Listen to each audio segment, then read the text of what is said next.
Hey guys, in today's video, I will be reviewing the top 8 best 360 camera. I made this list based on my personal experience and I try to rank them based on their quality, durability, customer reviews, and more. If you want to know about the best pricing and more information, you can check the description links below. Number 8 in my list is Ricoh Theta Z1 camera. One of the issues with 360 cameras is that, because of their relatively small sensor size, they're not that great when it comes to low-light photography and videos. If you need a 360 camera for that purpose, and price is no object, then you should consider the Ricoh Theta Z1. This well-built device uses two 1-inch backside illuminated CMOS sensors, which helps deliver some of the best images we've seen from a 360 camera, especially under less than ideal conditions. Additionally, the Theta Z1 has dual microphones, which delivered great audio, and the camera's motion stabilization was pretty effective too. The Z1 uses an Android-based operating system, and Ricoh is letting third-party developers create plugins for the camera, increasing its functionality. However, this camera lacks expandable storage. Number 7 in my list is KanDao 8K Enterprise Camera. The Qoo 8K is one of the best 360 cameras right now for image quality. A massive, by 360 standards, 1 by 1.7-inch CMOS sensor, 10-bit color, and of course, that 8K resolution makes sure of that. Photos have plenty of colors and contrast. It was like nothing we've seen before from a camera like this when the camera was launched. The ability to spit out a great-looking photo from a 360 video is welcome, while the detail, sharpness, and smoothness of video, whether in 360 or cut down to widescreen, itself makes the Qoo 8K a giant leap forward for creative filmmakers. Number 6 in my list is Trisio Lite2 camera. Designed for businesses that have a need to produce a lot of static virtual tours, the Trisio Lite2 is a very simple device that's incredibly easy to use. Its 360 photos are excellent and easily good enough for use on virtual tours and for showing off event spaces and hotel rooms online. The 8K boast is less impressive than its ability with HDR, which helps create vibrant and dynamic spherical images that excel in high-contrast environments, but also in low light. Number 5 in my list is Insta360 One RS camera. The Insta360 One RS 1-inch 360 edition is aimed at the serious filmmaker who is after the best image quality and low-light performance. It might be twice the price of the regular Insta360 One X2, but we think considering how much better it is in terms of low-light performance, dynamic range, and clarity, it's definitely worth it.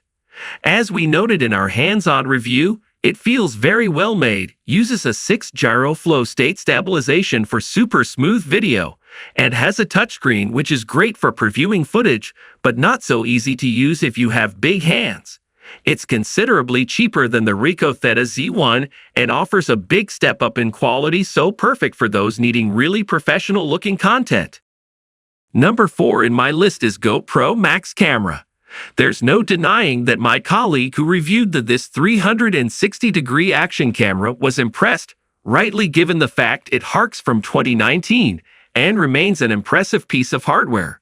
The image and video quality of the GoPro Max are good enough to make this list, and in some aspects can compete with the Insta360 X3, even now, though that device, let alone the X4, are definitely more advanced in many respects.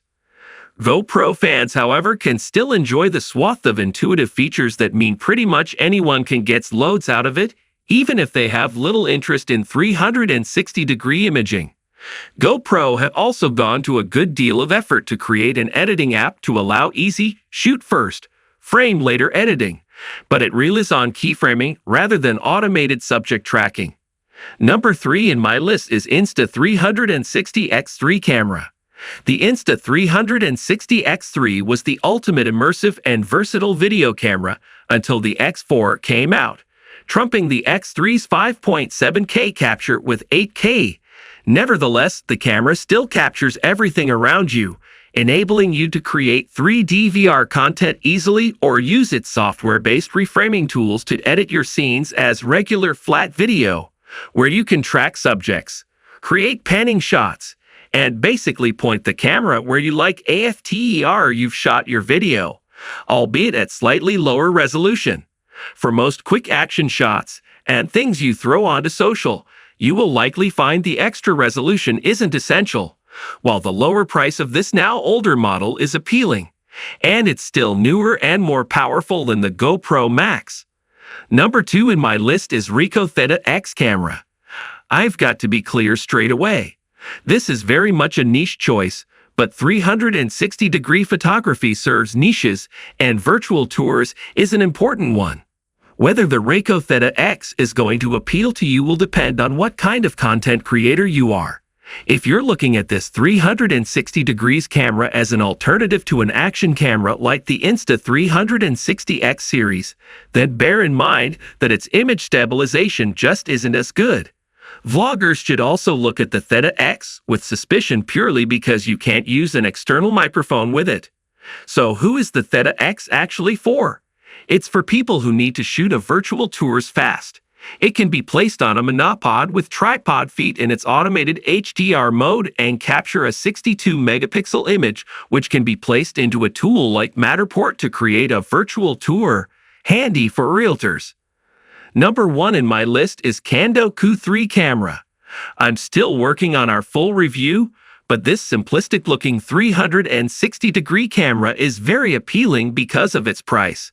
The dual 1x1.55-inch sensors and f1.6 apertures collects a good amount of light, and not only captures good-looking 5.7K video, but up to 62-megapixel stills, putting it close to the Insta360 X3 or the GoPro Max it seems to draw some appearance cues from. It looks and feels good, and can be held on a selfie stick for vlogging or capturing immersive panoramas. Hardware quality extends inside too. I have found no issues like early overheating, though admittedly the battery life is surprisingly short at about 30 minutes. Compared to the leading brands, though we've not had time to be sure whether KanDao's new software suite quite matches up to the others. There certainly isn't the same level of support. No Mac/PC app, but the phone app connects to the device and allows transfer to social in a way which means you can have fun experiencing 360-degree. Alright guys, this was our today's video. If you find this video helpful for you, then like the video, and if you come to our channel first time, then hit the subscribe button for our amazing upcoming videos. Be sure to check out the links in the description for the updated price of all products discussed in this video. Hope you have a great day and see you soon in the next video.